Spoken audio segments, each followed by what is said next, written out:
The good news is Brock Nelson scored 2 goals and Adam Pelech was back in the lineup. The bad news, well, pretty much everything else that happened to the Islanders against the Canucks. We have our key takeaways from the game, the latest injury news, and our weekly farm report on all things Bridgeport Islanders. All that and more on today's Locked On Islanders podcast. You're Locked On Islanders, your daily podcast on the New York Islanders. Part of the Locked On Podcast Network, your team every day.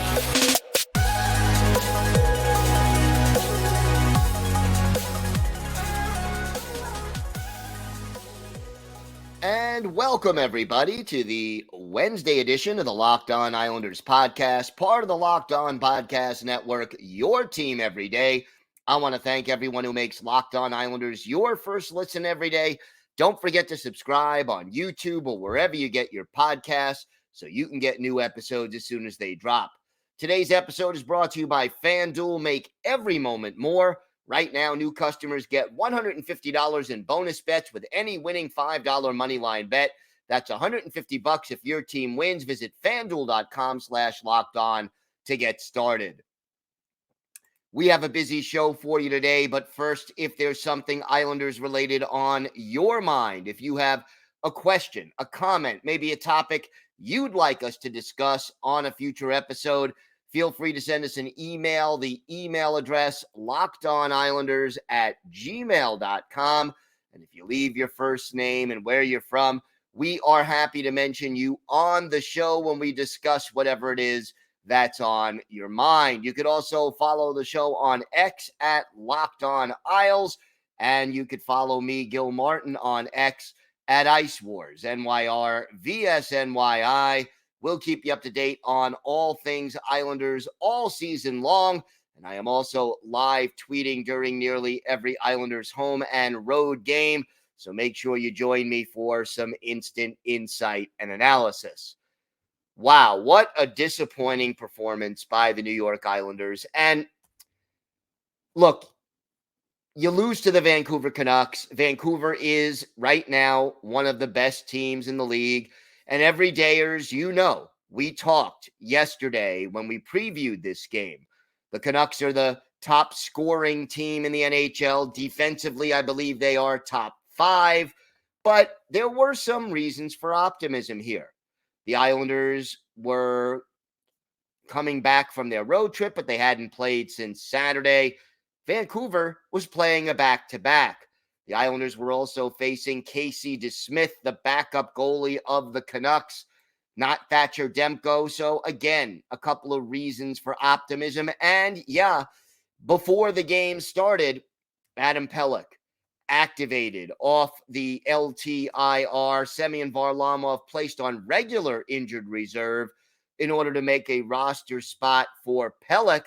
And then Pelech does indeed make his debut, post-injury at least, in this game. And look, it is great to have Adam Pelech back in the lineup. You cannot expect him to be ready to play up to his usual standards and the number of minutes. I mean, Pelech was a -1. He had 1 hit, 2 block shots, and was out there for 17 minutes and 33 seconds. Maybe the telling statistic in this game, he led all Islanders players with 3 giveaways. That's not something you want to be leading the team with. But look, he's got to get his got to get back up to game speed, got to get his stamina back. It's not shocking that Adam Pelech wasn't the Adam Pelech we're used to seeing in his first game back after a serious injury. And oh, by the way, it was Samuel Bolduc who came out of the lineup when Pelech returned. So, can't say that was shocking. And that the lineups that you had, again, Romanov and Dobson, the top pair, Mayfield and Pelech, your middle pair, Riley and Aho, your third pair on defense. So that is sort of how the Islanders lined up. But once the game got started, you clearly saw that the Vancouver Canucks were the better team. And, 2 goals in 2 minutes and 17 seconds in the first period, late in the first period. That makes it 2-0. And I don't think at any point after that I felt like the Islanders were this close to getting back into the game. Yeah, Brock Nelson scored on the power play to make it 3-1. But, Tyler Myers makes it 4-1 late in the second period. And then again, Brock Nelson scores with a little less than 5 minutes left in regulation. What happens right after that? J.G. Pageau hooking, power play for Vancouver. They are only too happy to just play keep away, more or less, for 2 minutes. Add an empty net goal at the end, and there's your 5-2. But our key takeaways, let's start with this, and there are a number of them. The good news, as I mentioned, Brock Nelson scoring twice. You like that. And one of them was on the power play, but the other one was a goal by the second line. So Kyle Palmieri got an assist every day. As you know, we talked about how badly the line has struggled. So Palms at least gets a point. He gets an assist. Nelson continues to produce on the power play, adds a goal. Engvall, well, he had 4 shots at least, but can Pierre Engvall just lift the puck once to try to put the puck in the net? He continued to struggle in that respect. And I guess the other thing I want to say before, for this segment, Ilya Sorokin, he gave up 4 goals on 33 shots, .879 save percentage, but 1 goal was very soft. The 4th goal he gave up, and I think 1 or 2 other goals. Let's just put it this way. Last season's version of Ilya Sorokin probably would have saved at least 1 of those 2 goals that he let up. And it's not that Sorokin is playing bad, but for the Islanders to win, especially when they're playing this a little bit more aggressive offensive style that Lane Lambert prefers to play, they need their goaltenders to be almost perfect. They need them to be outstanding. They need them to be elite on those days where, like last night, you're playing a better team. You're playing the best offensive team by goals scored in the league. That wasn't there for Ilya Sorokin. And look, how many games in a row has he started now? 6, 7, 8. I would have down 4-1 after 2 periods. Let Ken Appleby at least play the 3rd period of this game. Let's see if he can handle that. And then maybe if he plays well, eventually you feel a little more confident about giving him a spot start to give Sorokin a little bit of rest, because with Varlamov now on IR, you get the feeling Sorokin is going to play pretty much every game. Now, there is a back-to-back coming up, and if Varley isn't ready, does Appleby get that start? We shall see.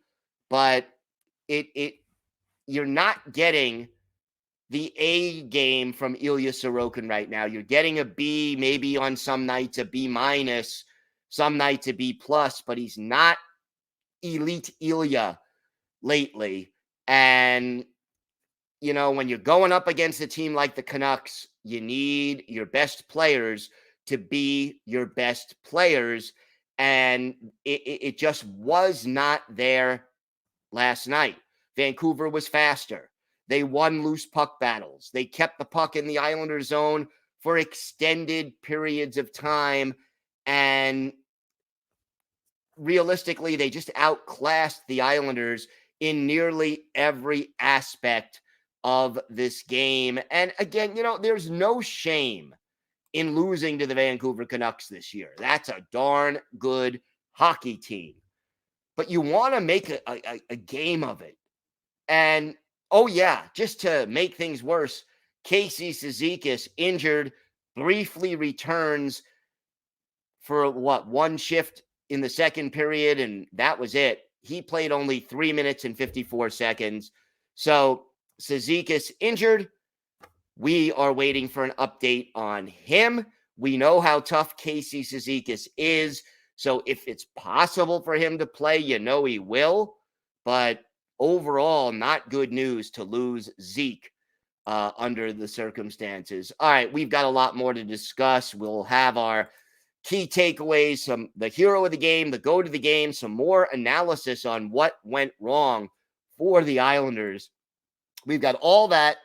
Plus, for our Islanders' birthday of the day, a winger who was with the Islanders briefly in the mid-90s. Let's see if you can guess who that is. We've got all that and a lot more coming up on today's Locked On Islanders podcast.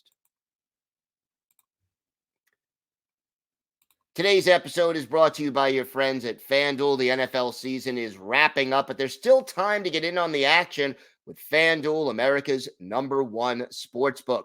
Right now, new customers get $150 in bonus bets guaranteed when you place a $5 bet. That's $150 in bonus bets, win or lose. And the app is so easy to use. There's so many different ways you can bet, like live, same game parlays. You could find bets in the new Explore tab or visit the Parlay Hub. That's the best way to find popular parlays, and there's so much more. And look, you've got the NFL playoffs coming up. You've got pro and college basketball. You've got hockey. Check out the odds for the Islanders in their upcoming game against the Maple Leafs on Thursday.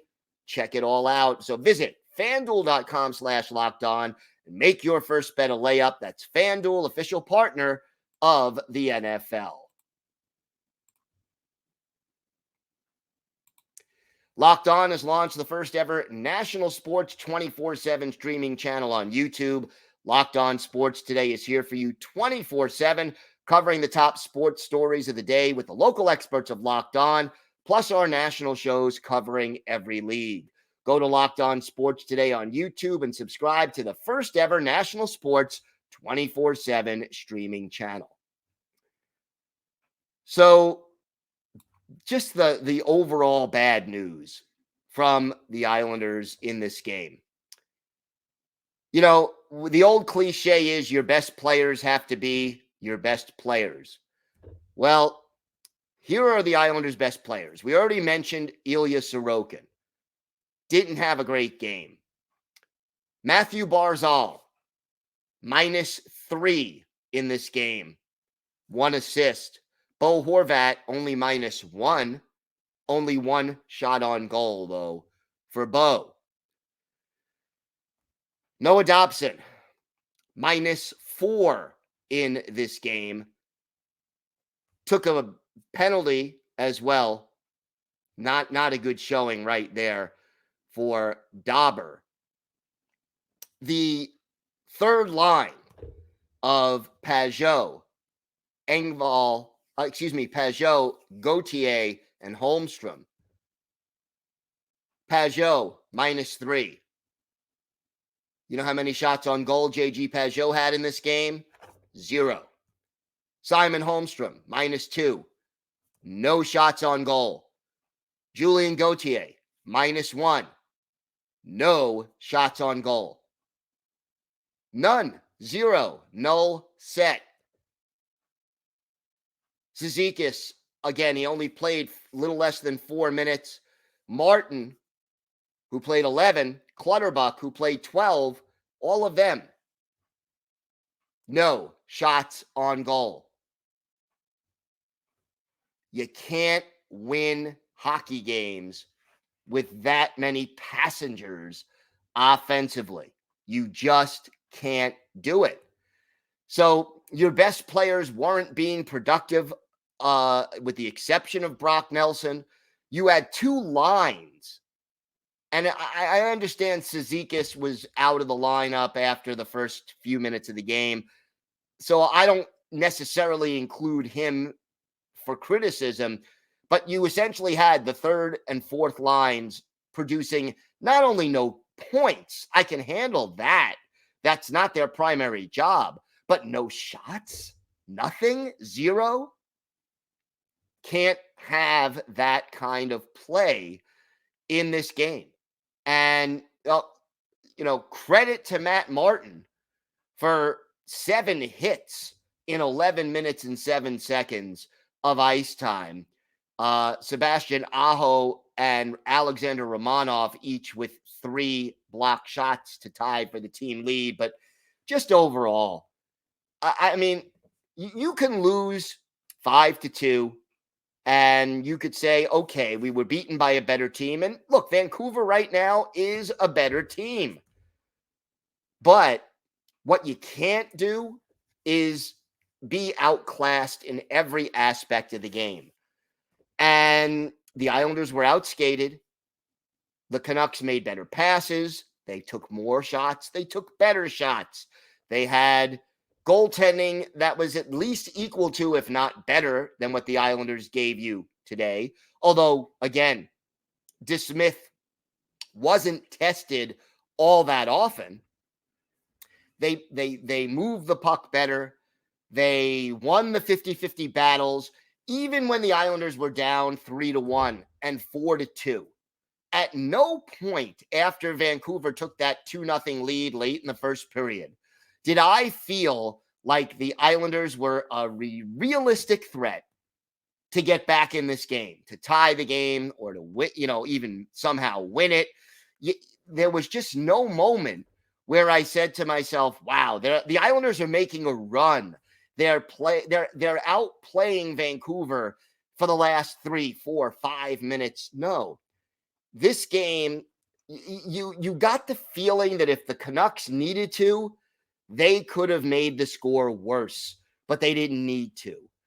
And that no matter what the Islanders tried to do in this game, it just wasn't going to happen for them. And that is just not a good feeling for your team. It's one thing to lose and play hard and play well, but the other team was better. It's another thing to just be outclassed and to be out hustled. And that's what the Islanders were last night at home against the Canucks. And, that has to change. This team, win or lose, has to play better. Hero and go to the game. The hero, I think, is easy. Got to give it to Brock Nelson. He has both goals. Won 6 out of 10 faceoffs, had a takeaway. Got to give Brock his props and make sure that, he is the hero of the game. To me, the go to the game, there are so many wonderful choices, unfortunately, but, I'm going to give it to the third line, Pajot, Gauthier, and Holmstrom for just, -3s and -2s and no productivity. They're going to get my go to the game, but there were so many other choices out there, and that is discouraging as well. Let's hope that Thursday this team bounces back and plays better hockey. We have got a lot more to get to on today's show. We will have our weekly farm report on all things Bridgeport Islanders, plus our Islanders birthday of the day. So make sure you stick around for that. We've got all that and more next on today's Locked On Islanders podcast.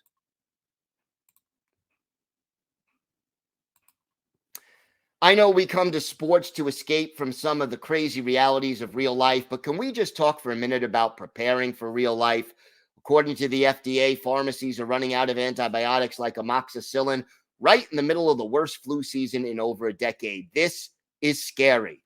I can't imagine a more helpless feeling than if one of my loved ones or my kids got sick while a supply chain issue kept them from getting the life-saving medication they needed. Thankfully, we'll be okay because of Jase Medical. The Jase case is a pack of 5 different antibiotics to treat a long list of bacterial illnesses including UTIs, respiratory infections, skin infections, and others.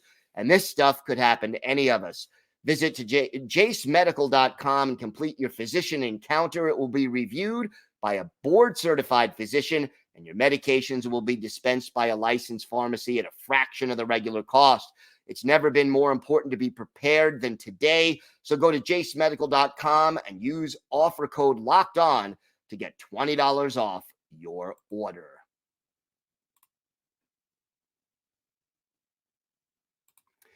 Locked On has launched the first ever national sports 24/7 streaming channel on YouTube. So Locked On Sports Today is here for you 24/7, covering the top sports stories of the day with the local experts of Locked On, plus our national shows covering every league. Go to Locked On Sports Today on YouTube and subscribe to the first ever national sports 24/7 streaming channel.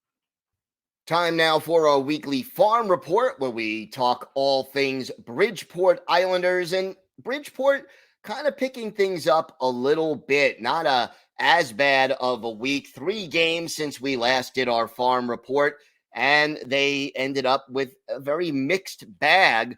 We start with the game on January 4th, where the Islanders faced the Hartford Wolfpack. That's the Rangers Farm Club. Wolfpack wins this one 3-2. The good news, Ruslan Ishkakov collected a point in his 6th straight game. He had an assist in the first period, but it wasn't quite enough. The goals, Otto Koivula and Cole Bardreau. Brian Pinho had 2 assists, and a good goaltending performance by Henrik Tikkanen, who is now up because Ken Appleby is now with the big club.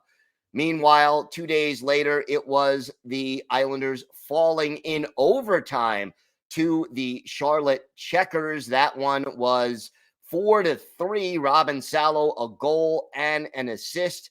Otto Koivula and Carlson Kuhlman also scoring. And yes, Ishkakov had a second period assist that extended his point streak to 7 games. Jakub Skarek, the goalie, he made 32 saves in a losing effort, but at least Bridgeport gets a point. And then finally, the Islanders get an overtime win against the Charlotte Checkers the following night. That one, final score 3-2, and Ishkakov with the game-winning overtime goal. He had 2 goals in the game. His point streak now at 8. And in those 8 games, 5 goals and 6 assists. William Dufour, a power play goal, his 4th of the year. That leads the team. And Robin Salo with 3 assists. So that's a positive. And Otto Koivula now had a point in 5 straight games. He had an assist. Henrik Tikkanen, 34 saves to get the win, even though Bridgeport was outshot in this game, 36-27. Ishkakov by far leading the team with 12 goals. Nobody else has more than 8. He also leads the team with 16 assists and obviously with 28 points. Koivula, 8 goals, 20 points. Kyle McLean, 19 points, 6 of those goals. Dennis Chalowski, 4 goals, 18 points. He leads all defensemen, but Robin Salo catching up. He has 5 goals and 17 points. Again, unfortunately, Bridgeport still struggling and missing Ken Appleby, who is now the Islanders' backup as long as Semyon Varlamov remains on the shelf. Skarek, 3-13-3 on the year with a 3.52 goals against and an 8.78 save percentage. The standings, well, Bridgeport still 8th place in the Atlantic Division, fewest amount of points in the league right now. Only a 359 point percentage. And they are, just to give you an idea, 11 points behind 7th place Lehigh Valley, although Bridgeport does have a game in hand. So rough times right now for the Bridgeport Islanders, although a 1-1-1 weekend, at least giving some reasons for optimism. Busy week, by the way, for Bridgeport. 4 games between now and our next farm report. They'll play tonight at home against the Springfield Thunderbirds. That's a 7 o'clock Eastern time start. Then Saturday, a 7 o'clock Eastern time start at home against the Wilkes-Barre Scranton Penguins. Sunday, a brief road trip. They head to Providence to play the Providence Bruins, a 3:05 Eastern time matinee in Providence. And then Monday, for Martin Luther King's birthday, the Bridgeport Islanders hosting the Hershey Bears.